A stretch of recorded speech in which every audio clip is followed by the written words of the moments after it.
Hello, good afternoon, and welcome to another edition of your number one talk show, City Talks, with Reuben Abati, on your number one lifestyle station, City 1051 FM. On this show, we talk about stories of political and human interest that affect us as Nigerians and as members of a global human community.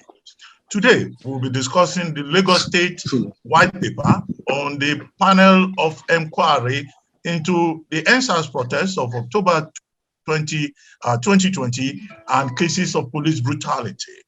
And to guide us through this, we have a special guest. Indeed, it is a great pleasure to have with us here today Comrade Nelson Ekujumi, a human rights advocate. Nelson Ekujumi is a human rights and good governance advocate with an eye on history. He's a prolific writer with numerous published articles on national issues in national media tabloids, and is also a public analyst on television and radio. Ekujumi is an educationist with a passion for politics and sports. He holds a Bachelor of Arts degree in social and political philosophy, a Master's of Art in philosophy, another master's degree in public administration, and a Master of Science degree in sociology, all from the prestigious University of Lagos, Akoka, Lagos, Nigeria. Comrade Ekujumi has been in the forefront of the agitations for the June 12 actualization, the June 12, 1993 presidential mandate that was won by the late Chief M.K.O. Abiola of blessed memory. Ekujumi committed his entire soul and life to the struggle, from the annulment till President Muhammadu Buhari recognized the date as Nigeria's democracy today. He, along with other notable nationalists and patriots, joined forces to ensure that the military exited our political life in 1999. He has been the General Secretary of the June 12 Coalition of Democratic Formations since 2012 till date. He's been Executive Director for the Center for Social and Economic Rights, CSER, among several other human rights organizations. He's also an educationist and a media consultant to organizations and institutions, among other social engagements. If you want to be part of this conversation, you can call us on 0700-1051-1051. You can also leave comments on WhatsApp, 090-991-64403, and on social media accounts at City1051 on Zoom and Facebook. Thank you very much, Comrade Nelson Ekujumi, for joining us. Hello, Comrade Good afternoon. Ekujumi. Thank you for having me. Thank you very much for joining us. Well, quickly, you already know. Thank you for having me. It's a pleasure. Yeah, you know what the subject of the day is, the white paper that has been released on the Endsars protest inquiry and the inquiry into police brutality in Lagos State by the Justice Doris Okuwobi panel. That report was submitted to the governor of Lagos State on November 15, and that generated some controversy. But the governor said within 2 weeks that a panel that is set up, a 5-man panel chaired by the Attorney General of Lagos State and Commissioner for Justice, Muyosore Onigbanjo SAN, will submit his report. And by November 30, that white paper committee submitted its report. Now, that white paper, like the report, the original 2 reports, also has generated a lot of controversy. The state government, out of 32 recommendations, accepted 11 recommendations, reviewed 6 recommendations, rejected 1 recommendation, and forwarded 14 recommendations to the federal government of Nigeria with regard to issues that the Lagos State says are beyond its own, purview and constitutional powers. But what's your take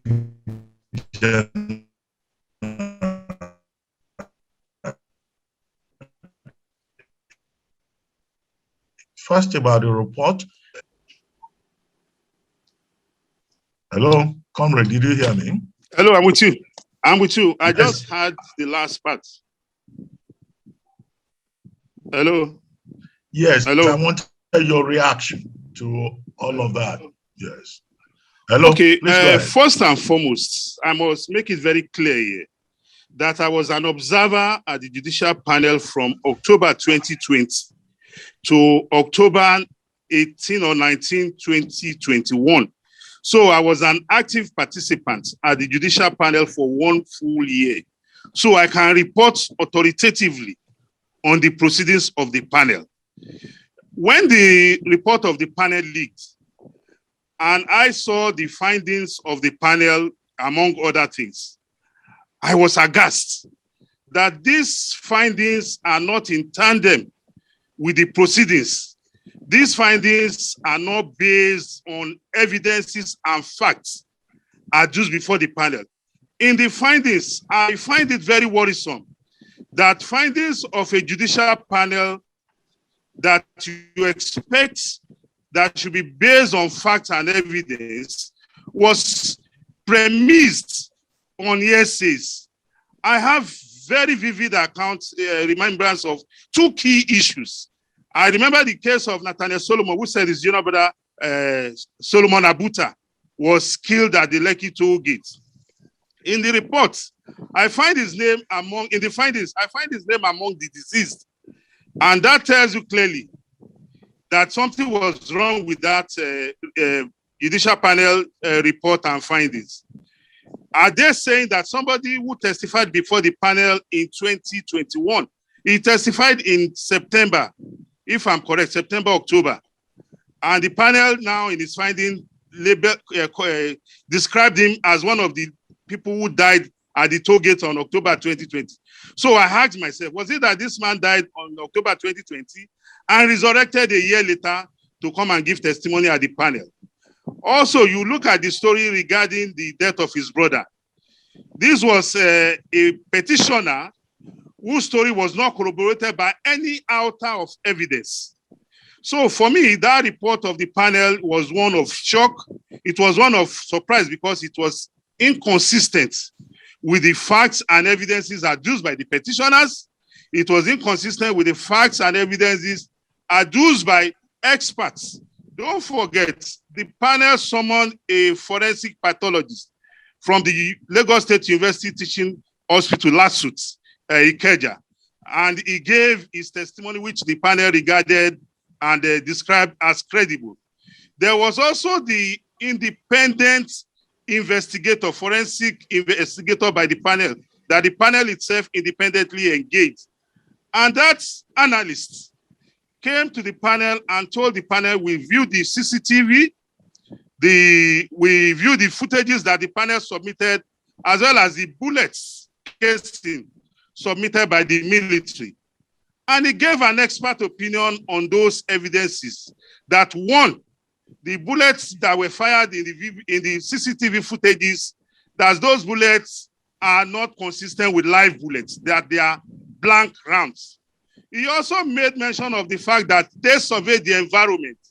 And if bullets are fired at human beings, that there should be signs on walls around that area, and that throughout their examination and investigation, that they couldn't find any. Then thirdly, he asserted that the CCTV footage submitted by the LCC, that those footages were very, very intact, that they didn't have any cause to doubt the integrity of those footages. Then the Lagos State government also brought in an external expert to give our own testimony with regards to the incident. And the experts corroborated the findings of the panel independent investigator.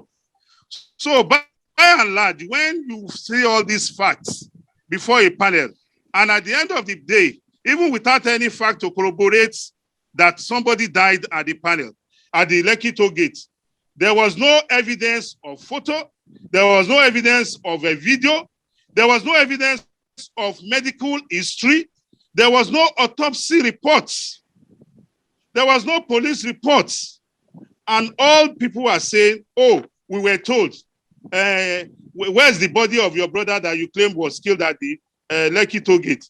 A petitioner will say, oh, we took him home and buried him. Do you have a picture? Do you have a picture of his corpse?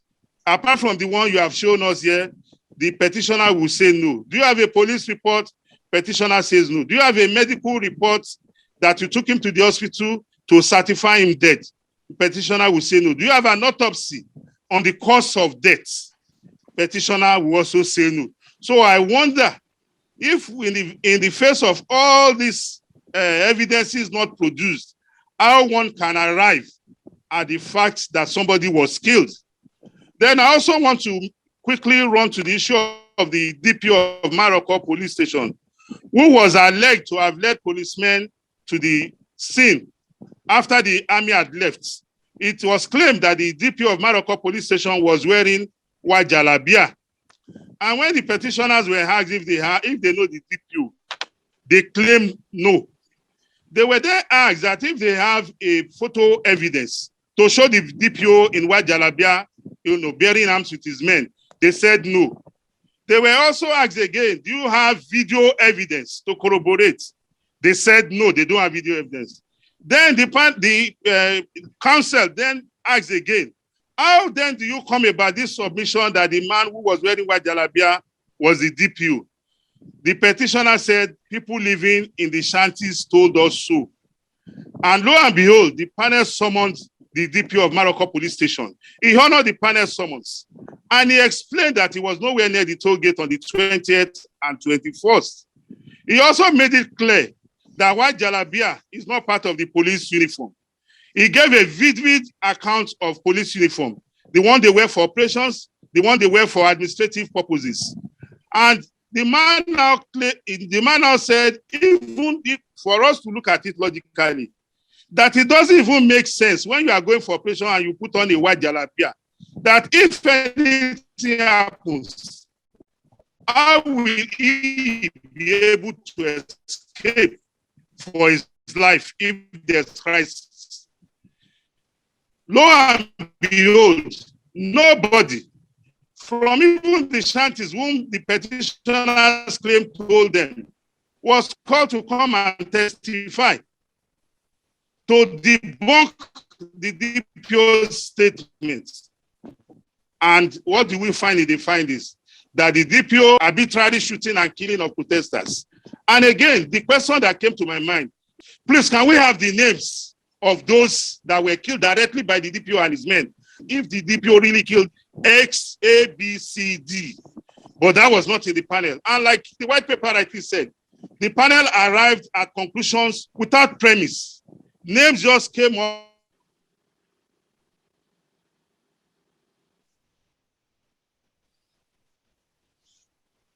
Hello, Nelson. Nelson, we seem to have lost you there. Hello, Nelson. Please, if you could check your internet connection. We seem to have lost connection with Nelson, but basically, he seems to be agreeing with the position of the Lagos State government, because the Lagos State government in the white paper is saying basically that there are many inconsistencies and contradictions in the report that was submitted to it by the Doris Okuwobi panel. Okay, do we have you back, Nelson? I'm back, yes, I'm back. Hello, Comrade Nelson. Are you back with me? I'm back. I'm with me. You. Yes, please continue. Okay. Please go ahead. Yes, the DPO now said nobody, that if there's anybody that has any evidence to prove that he was there, and nobody came up with any evidence. And like I said, the findings of the panel were very, very inconsistent with the evidences and facts adduced by petitioners and even by experts. And it made a lot of us to wonder if the panel findings was a bazaar. Because you also find a Sarah Ibrahim, who was never a petitioner before the panel. So you ask yourself, who was awarded compensation to the tune of 10 million naira. You ask yourself, if somebody has not come before the panel with a prayer, from my own little understanding of the judiciary, I know for sure that the judiciary is not a Father Christmas. If you don't bring prayers before the court will not look into those relief sought. In this case, this was not a petitioner before the panel. How the panel in its wisdom decided that, oh, we should dash this person 10 million naira is still the wonder of the 21st century to some of us. So the white paper, like we have all rightly said, has come to do justice to the inconsistencies in the panel. There were too many contradictions in the panel findings, which are not consistent with facts and evidences. Nelson, what we've done basically is to restate the main submission in that white paper, the position of the state government, the premises on the basis of which the white paper committee evaluated the report that was submitted. But there's another view articulated by Ebun Oluwadeburua, SAN, who was a member of that Okuwobi panel. And he is saying that, one, the Lagos state government has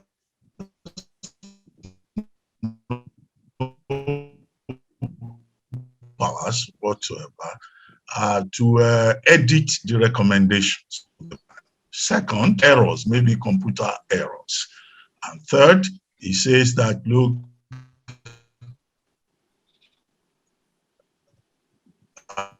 the federal government cannot appropriate on whether it has powers of this, and everybody prepared to come up with more revelations. Hello, did you hear me?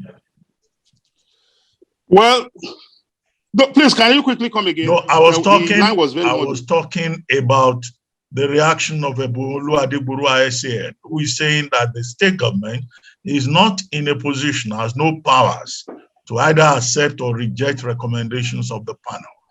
And that what is referred to as inconsistencies are basically just computer errors, and that there are, more revelations that he will be willing to bring to the.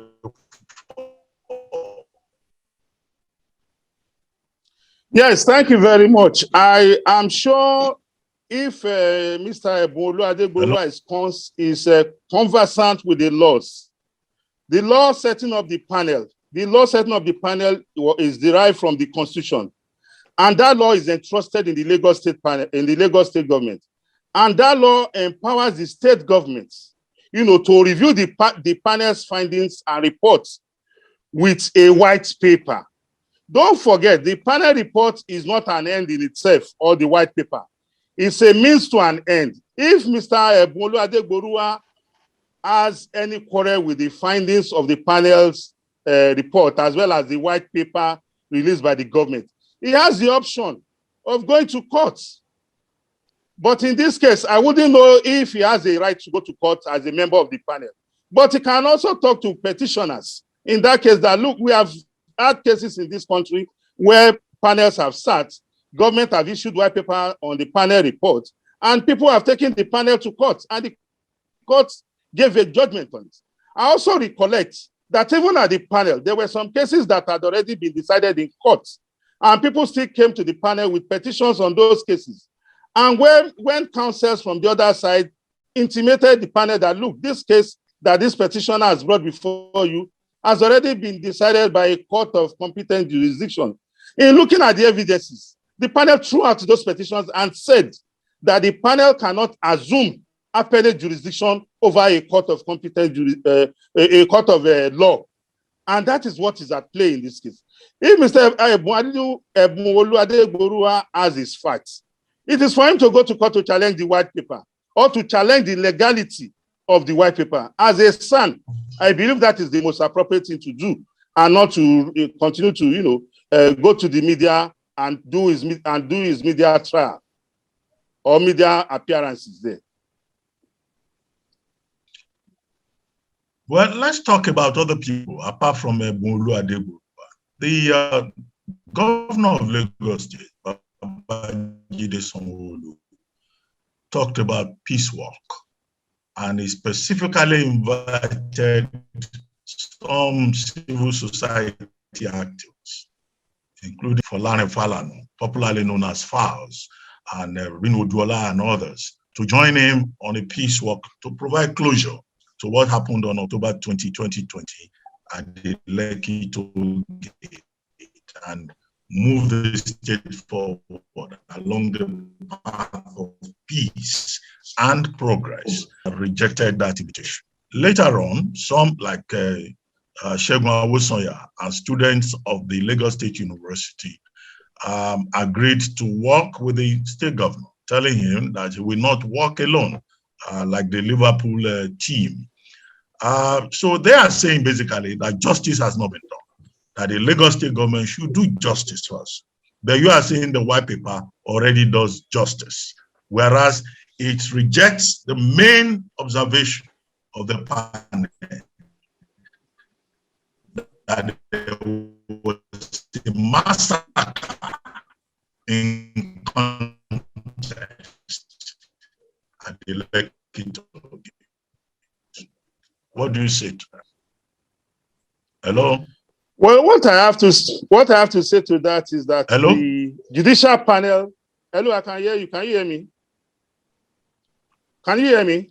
Yes, please go ahead. Yes, Hello? I hear you clearly. I hear you clearly at this end. I can hear you clearly at this end. That's why I wonder why you don't hear me.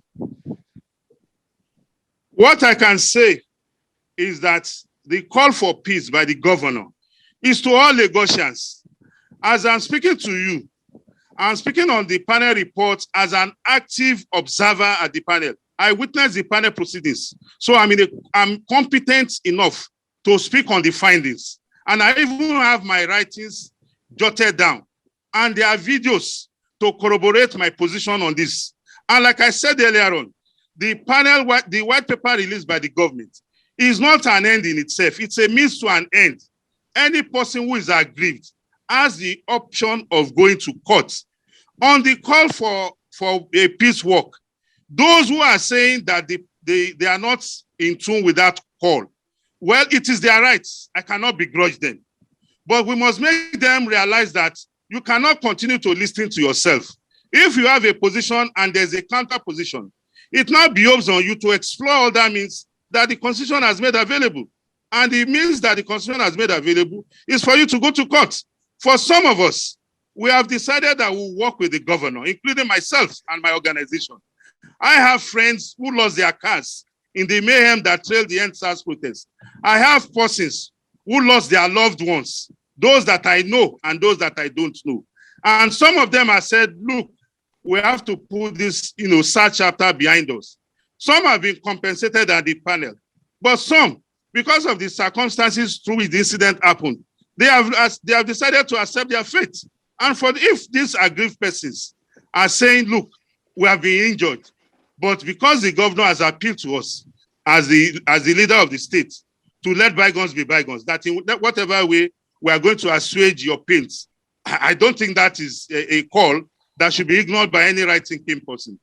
But like I said earlier on, these persons who have said they won't be part of the war because they have not been served justice, I beseech them that if you believe you have not been served justice by the white paper, please, the courts are open for you to explore. And that is the only way we should encourage our people to go, that our people should recognize that a society can only prosper, a society can only develop if there is peace. But if you are aggrieved, which the Constitution recognizes, the judiciary is there. The judiciary is an independent arbiter in any disputes between citizens and between citizens and government, and even between tiers of government.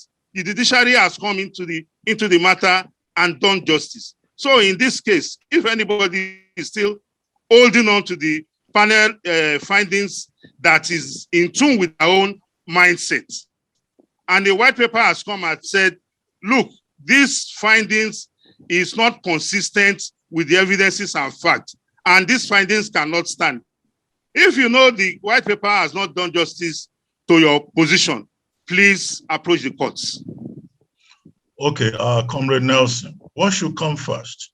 Shouldn't the state government implement those recommendations that it has accepted and show good faith before the state government begins to talk of peace work, so that at least it can build confidence that those recommendations, the state is willing to implement them? That way, don't you think the government will build trust instead of putting the peace work first?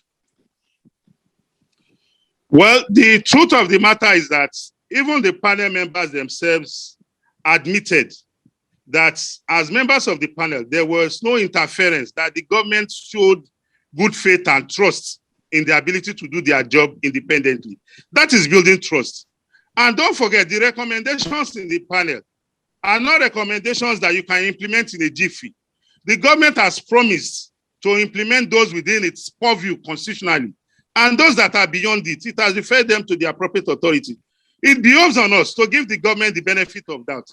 And looking at those recommendations should not be only within the purview of the police activities. It should even be in areas of governance, such that as a citizen, if I have a query or have a problem with any government agency or on any issue, government should respond appropriately and timely to those queries and issues that citizens have.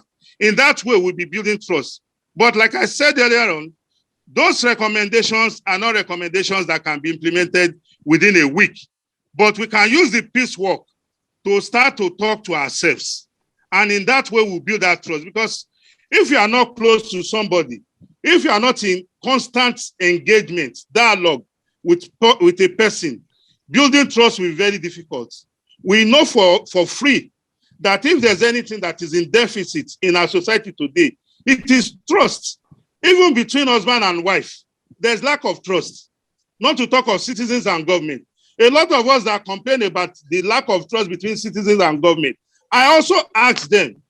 I remember when I was growing up, I read a book by late Chief Obafemi Awolowo, where he talked about a friend of his, late Chief Alfred Iwane. He said, and I quote, Chief Alfred Iwane was a friend. You could put your life in his hands and go to sleep. How many of us today can put our lives in the hands of even our wives or our husbands? That is a big question we should ask ourselves. So the distrust in the society permeates every strata, that whatever you do, even without looking at the facts, people assume you are doing it for a particular purpose, even when you are doing it for an humanitarian cause. Oh, he has been paid. Oh, he has been bought over. And you ask yourself, is this about me or about the society? And people will not be able to give you answers. A lot of times, people told the mob mentality. If we had been asking questions like this, like we are doing now, the 4 University of Port Harcourt undergraduates, the ALU 4, would not have been slaughtered the way they were slaughtered by their killers for committing the offense of going to ask a debtor to pay back his debt to a creditor who was a student. And lo and behold, the debtor shouted thief on the young undergraduate. And nobody asked questions. They just beat those boys to death and hung tires on their neck and roasted them. That is not how a society should go. A society should ask questions. And in asking questions, we must give ourselves the benefit of doubt. Okay, let's look at some of those recommendations. The state government, as stated in the white paper, disagrees that there was a massacre in context, disagrees with the panel's recommendation that a monument should be erected to memorialize those that died, according to the report. But the state government accepted a number of recommendations. It commends those health workers and hospitals that provided care for injured persons, but it rejected the idea of gunshot injury on a massive scale. 2, it's willing to set up a human rights commission at the state level, also to engage youths more in a dialogue. It's also willing to set up a park, a peace park, a memorial park. It's also willing to ensure that every 20th of October, there's toll-free passage through that particular Lekki toll gate, and so on and so forth. And it has also forwarded some of the other recommendations to the federal government of Nigeria for appropriate action. The panel of inquiry having been set up at the prompting of the National Economic Council. What do you think of those recommendations? that the state government accepted. Yes, like you can see from even the recommendations that the state government tried as much as possible to, to be more matured in its approach. And in rejecting the area of a massacre in context, the evidences does not support such. And in that case, if there are no evidences and facts to buttress a massacre, I don't see any reason why anybody should accept such a finding. But looking at other findings about setting up a help desk in the judiciary to address grievances that relates to judicial matters or police issues. Hello? Hello, Comrade Nelson? Hello, we seem to have lost him there. Hello, Comrade Nelson, are you still with us? Please check your internet connection. I can't hear you at this end. Hello? Okay, we seem to have lost him, but it's almost time for us to take contributions from our listeners and from persons who have joined us on social media, reactions, because in a sense, what happened at the Lekki toll gate affects all of us. Comrade Nelson Ekujumi, it looks like you're back with us. I lost you for a moment there. Are you back? If you can hear me, please could you unmute your system? I see that you are still muted. Comrade Nelson, if you could just unmute your system. I can't hear you at this end. Hello? No, I'm not hearing you. Please unmute your system. I see that you are muted. I've done that. Okay, yes. Okay, yes, please so go. The recommendations for the training and retraining of police officers is very, very germane, because, we are in the 21st century. And it behoves on us, if we want to have a secure, safe environment, for there to be a synergy between the citizenry and the police. And one way we can keep the police up to speed in the discharge of their constitutional responsibility is to ensure that they are trained and retrained, as well as there's the need for the psychological evaluation of, security agencies. That is very, very apt. The recommendations about the toll-free day, it is in tandem with democratic wish that the Endsars protests, whether we want to admit or not, led to needless loss of lives, not only in Lekki area. There was also loss of lives in Fagba, where very close to my residence, where the forensic pathologists who came there said 16 bodies were recovered from that vicinity, roasted beyond recognition and with neck chains. In Ikoyi prisons, about 21 corpses were recovered. In Idimu, in Ekpe, in Surulere, in Badagry, in Mushi, about 9 bodies were brought, for autopsy, and the experts, gave analysis. So that tells you clearly that there's a need for us to have a memorial for those who lost their lives in the case of the Endsars protest, which turned bloody, pure 2020, October 2020, and thereafter. And you look at some other recommendations that the government said that are not within its powers, that it has submitted to the federal authority about the police. The government has also stated the obvious fact, and it is that she will continue to give all the necessary assistance to the security agencies. And this we have seen the Lagos State government do repeatedly. And even with the establishment of the Lagos State Security Trust Fund, which has been doing that, which is commendable. Going forward, I think we should admonish our people that cases in courts are not decided on the basis of emotions. We know emotions is part of human being. Cases in courts are decided on the basis of facts. And you cannot continue to say, oh, people were killed in X place or Y place. without you going to court to substantiate. And like I said earlier on, the court is not a Father Christmas. If you don't bring your facts, you will not get justice in the court. And that is why it is even stated clearly in judicial terms that the case must be proven beyond reasonable doubt. Anybody can look at the meaning of beyond reasonable doubt. It tells you clearly that it is not only for you to come to court and prove a case by a dint of emotions, but by incontrovertible facts. So these recommendations that have been accepted by the state government are well and good. And these are things we should take further. And as citizens, we should hold the government accountable to it and ensure that the government carries out what it has said.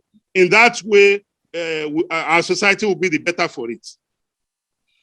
Well, at this point, Comrade Nelson, we're going to take a short commercial break.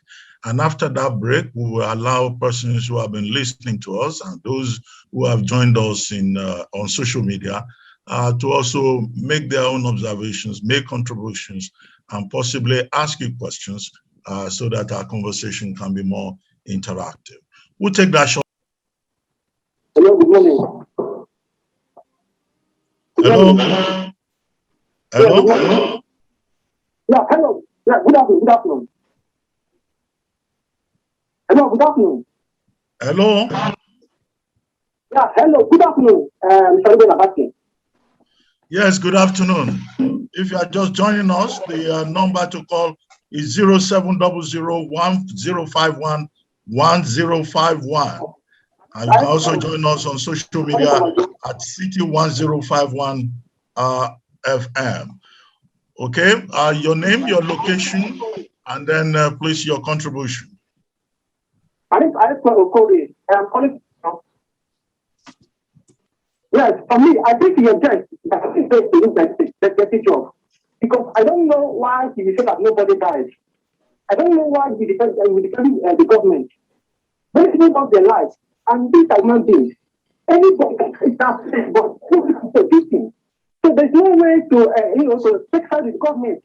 And a lot of people, innocent people who are protesting for the blood of the street for nothing. Look, I think we cannot be in a fight, not by somebody, maybe a general or a commander, with this honor that people should be killed or they should open fire on people without any reason, especially people who are innocent. I think it must be a responsibility for everybody to ensure that this does not happen again. And the protectors, including those that are up with them, they should send to the ICC so that this justice should be fast and this should not happen again. It's very bitter and very sad. Thank you. Okay, I hope you had him, comrade. Your reaction to that? Yes, thank you for that question. Thank you, the last caller, for that question. The truth of the matter is that if anybody died, that evidence was not before the panel. And let me also give you this information. Of all the hospitals that treated the so-called Endsars victims in the Lekki axis, none of them reported any deaths. All of them said the victims they treated were all treated and discharged. So if you are saying somebody died and you cannot produce the medical records, you cannot produce the autopsy, then I wonder how you arrive at a death. Because for somebody to have died, he must be certified dead by an health expert. That is what the law says. And what I'm telling you is that I was not at the Lekki toll gate on the 20th of October, but I was at the Lekki judicial panel, the Lagos State Judicial Panel investigating police brutality as well as the Lekki toll gate incident from 20th of October, from October 2020 to October 2021. And I'm telling you for free, no evidence was adduced before the panel by the petitioners to substantiate. Somebody said, oh, we watched a video of people who were being, people who were killed. And if you have watched the video and you cannot name, you cannot give an identity to that person that was killed. Anybody that has been killed must have a name, must have a picture, must have a family. And if the families are not coming forward, then they are not doing justice to the, to the memory of those who have died, as well as to the society. Because if we don't have the details, how can we hold those who are responsible? How can we hold them accountable? So that is the irony we are all faced with. Okay, well, comrade, we have some reactions via Zoom. I have this question from Kike Lomo Atondawo. She says, all the recommendations that were passed on to the Nigerian Army and the National Economic Committee, what is the follow-up approach to ensure that these recommendations are followed through? It's an insult to the citizens of Lagos for a learned comrade to back up the white paper that there were no killings after a live footage from media outfits, even from Arise TV, showed clear evidence of the killings. Well, can I respond now? Yes, please go ahead. That was from for the first one, with regards to the recommendations that have been passed on to the federal government, it is for us as citizens to ensure we do a follow-up ourselves to see that those recommendations are explored to the latter. Don't also forget that those recommendations are recommendations that also have to go through a process. If you have alleged that somebody killed, the recommendation will not be just that the person should be arrested. It is for the authorities to also conduct an investigation into that findings so as to corroborate the recommendations, either for or against. And second, in that way, we'll be getting justice for the society. For the second caller, Arise documentary was not submitted to the panel. I don't know where you watched it.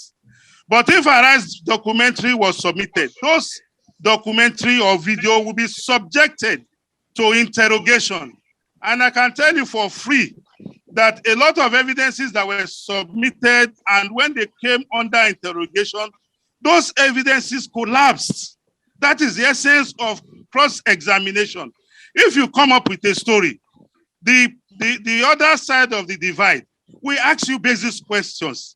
And the other side, if you have said, I was treated at hospital A, they will ask you for the medical reports. And if they are not convinced, they will tell the panel that they want the panel to summon the medical director, in charge of that hospital to come and corroborate this statement. And in that case, that is how you get justice. But when you come up with an evidence and you are asked to substantiate, and all you can say is, no, I don't have. Should we now base our judgment on, I don't have those supporting documents? Absolutely no. So those videos you have mentioned couldn't stand the test of scrutiny at the panel. Well, Comrade Nelson, we're getting many reactions from WhatsApp. This is from Adeboyega Dediji. He says, Mr. Nelson Ekujumi, like Alhaji Lai Mohammed and many APC lawyers, can be predictable. Immediately I heard his name, I knew he was going to take the side of government. But I want him to tell us who gave the order to shoot. Or did Nelson Ekujumi want to tell us, or does Nelson Ekujumi want to tell us that there was no shooting and no one died when the governor himself admitted that one person died? Adeboyega Adedeji. Yes, unfortunately for that person, I'm not moved by his labeling me as somebody in the mood of Alhaji Lai Mohammed. I think I see it as a great honor to be described in such terms with the Minister of Information of the Federal Republic of Nigeria. So I thank you for uplifting me. Maybe I'll be the next Minister for Information after this dispensation. Then looking at the evidences the story he has just come up with. We saw the video of military men at the toll gates. We saw the video of military men shooting into her. Even the BBC reporter, if you watch the video which trended, where she confirmed that she saw military men shooting into the air, that she was physically present there. I wasn't there at the toll gate, I've told you. But from evidences brought before the panel, nobody could substantiate a single death from the so-called shooting into the air. Then the governor affirming that one person died. The governor said the person died of blunt force trauma. The governor didn't say the person died from gunshots. We should have that distinction very clear. Then about who gave the order for shooting. Don't forget, when a curfew is imposed, all the security agencies are activated to enforce. And the process of enforcement, they are not going there to play Fuji merengue. They are going there to ensure you comply with the curfew, that nobody should be outside. If they get to a venue and they decide to shoot into the air to scare you away, that is in line with their responsibility. But the line in line with their responsibility does not permit them, if you are armless, to shoot at you. And so far from evidences adduced and facts submitted by petitioners and even by experts, because I've just made mention of forensic experts. I'm not a forensic expert. The forensic expert said the only body that was recovered from the Lekki toll gate was recovered from his records on the 21st of October 2020 at about 7:43 p.m. And that the gunshot wound suffered by that victim is not consistent with military weapon. That the gunshot wound is consistent with locally made, weapons. They called it artisanal weapons. Those are locally made weapons that discharge pellets. Military weapons do not discharge pellets. Police weapons do not discharge pellets. That was the submission of the forensic pathologist, a renowned one for that matter, Professor John Oladapo Obafunwa, and even the panel's forensic investigator also came to the panel and told the panel that they wrote all the hospitals within the Lekki axis to come forward with submissions on victims treated, that throughout their investigation, that none of the hospitals responded, that they even put up their phones online for people to come up with their own experiences, that until they submitted their report, that nobody did. So if you say somebody died and I was not there, and I'm asking you that, can you provide evidence to corroborate it? How does that make me a biased person? My education teaches me, and even the Holy Bible says, you should seek the truth. And in seeking the truth, it is not by word of mouth. It is by incontrovertible facts. Whether I support APC or I support penicillin, it's not the issue at stake here. It's about an incident has occurred and we are seeking the facts. And what we have said is that in arriving at a massacre in context, that the panel has not done justice. How can the panel say somebody is missing and is presumed dead? Was that panel set up to sit for a year and presume, or to find out the truth? So those are the basic questions we should ask ourselves, and not about my bias or where I belong to. I speak to the facts. Okay, this is from Akin Ogunlade. He says, Mr. Nelson Ekujumi's submission in this radio interview can be best described as what Chimamanda describes in one of her books as the danger of a single narrative. And then I also have on WhatsApp, Chizoba Ubozo from Dokpemu, Lagos. He says, your guest is privileged to have been a good participant at the Lagos State Lekki Toll Gate Shooting Judicial Commission of Inquiry. However, like those he is condemning as biased, he also seems to have taken sides by turning a blind eye to certain facts and issues. For instance, who ordered the removal of the infrared cameras at the toll gate prior to the shooting, which could have recorded night activities? It could be seen as preposterous. It could be true that the dead bodies were taken and evacuated by the soldiers who fired shots, a pistol on an unarmed youth, knowing the implications of the action. With our social and political climate in the country today, will it surprise anyone people refuse to come out to identify, keeps quiet or supports injustice is as guilty as the oppressor. Nemesis will catch up with those who did evil to other men someday. What do you say? Yes, the issue about the infrared camera. I think we need to make this very clear once again. The Lekki Concession Company came out clearly and said they did not remove any infrared camera or CCTV camera. Those CCTV cameras were intact, and the CCTV camera is far and above the Lekki toll booth. The infrared cameras that were removed were plate number capturing cameras. They've made it very clear. They've even issued a statement in that regard. Even some organizations like Enough is Enough that jumped on the bandwagon to condemn the LCC for removing CCTV camera from the toll gate, later turned around to apologize that she recognized that she had. The facts are not in tandem with the questions, the last message you read. No CCTV camera was removed. I was at that panel. I have not accused the panel of bias. What I have just stated was the inconsistencies of the panel findings, that the panel findings are not consistent with the facts submitted by experts as well as the evidences. These are there for anybody to go and read. And in rejecting the issue of a massacre, the white paper stated that those names appeared on the list as dead persons without corroborative narrative. If you say somebody has died, even those that went to the hospitals in Lekki axis, if you look at the case notes submitted to the panel, all the victims had time of arrival at the hospitals.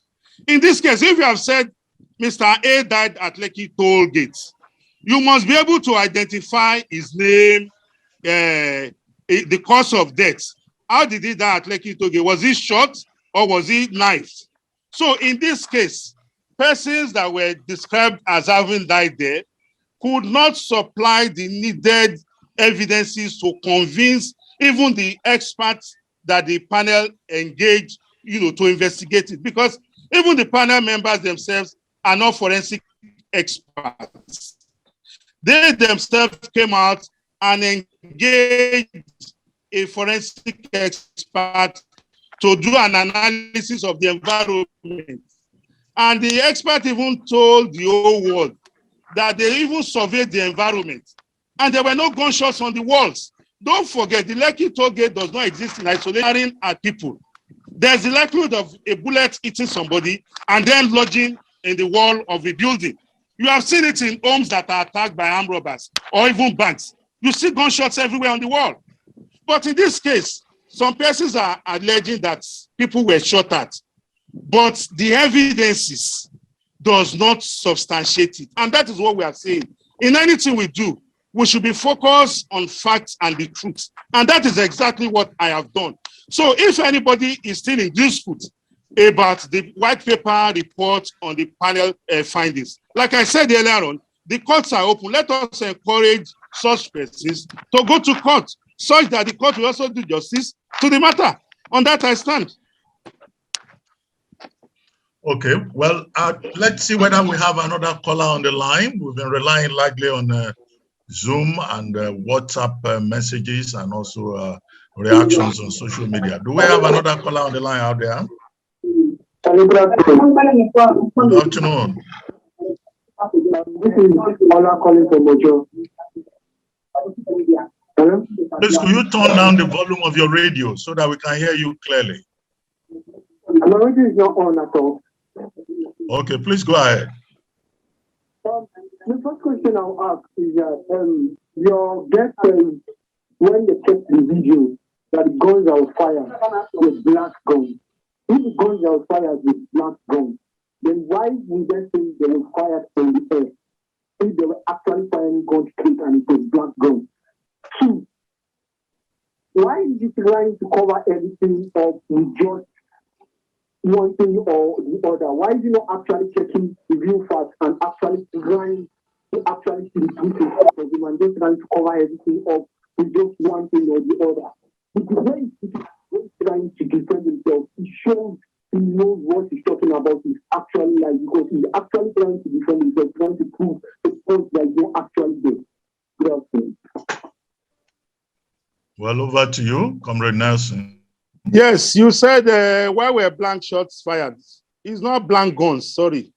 It's blank rounds. Well, I wouldn't know what transpired between those that we watched on that video who were standing with the military men. But I know there must have been some sort of engagement, a talk. And if the military have, whether in the course of the engagement they are told, please, we are giving you 5 minutes to disappear from here, non-lethal weapon to disperse them by firing into the air. Well, it is now left for us to interrogate what happened that necessitated the firing of blank rounds into the air. Like I said earlier on, I wasn't there. And secondly, you have also accused me of bias. I've made it very clear to you that I was not at the Lekki toll gate on the 20th of October.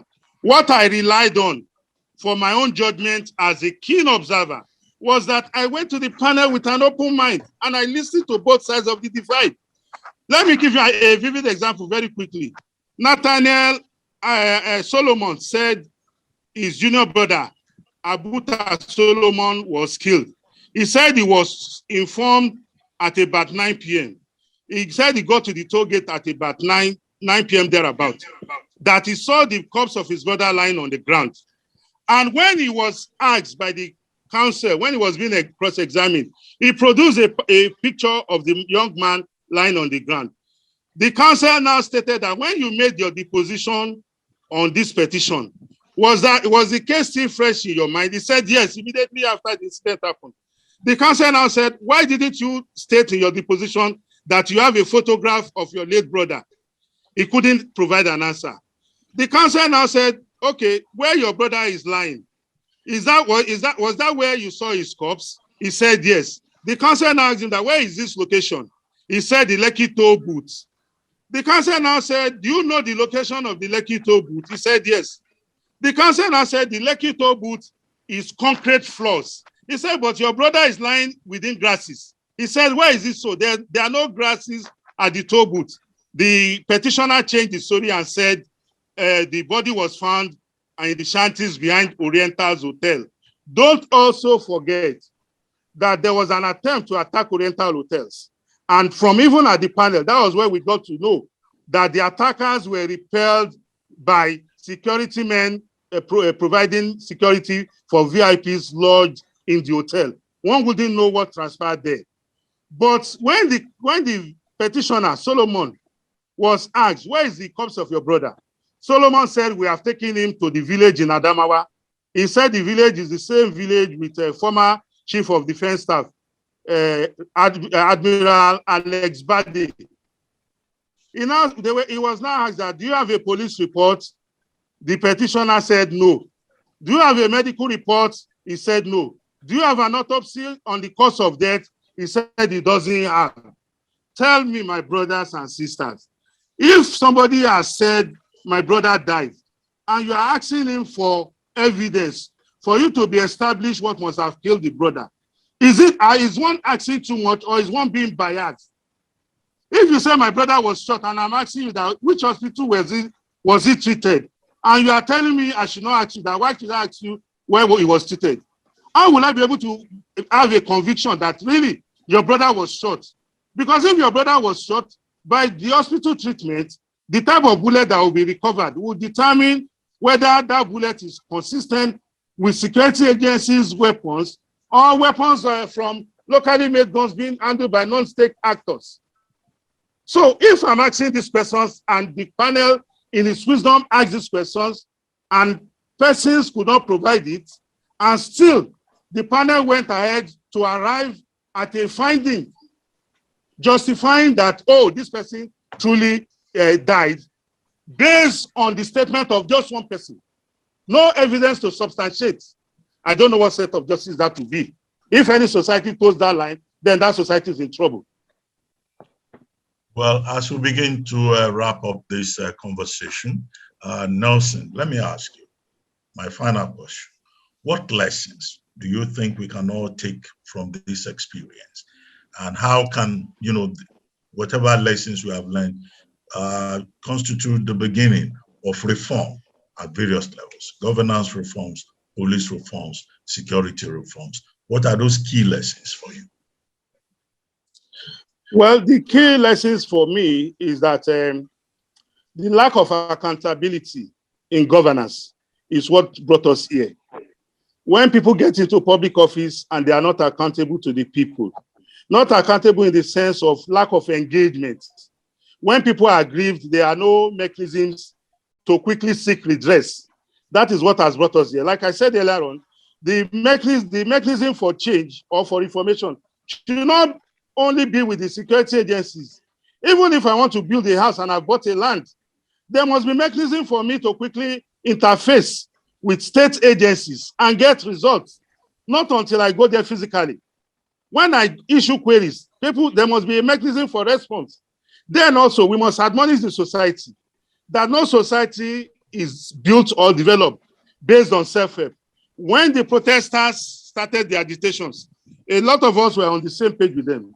When the 5 for 5 demands were accepted, we said, oh, good action, good response.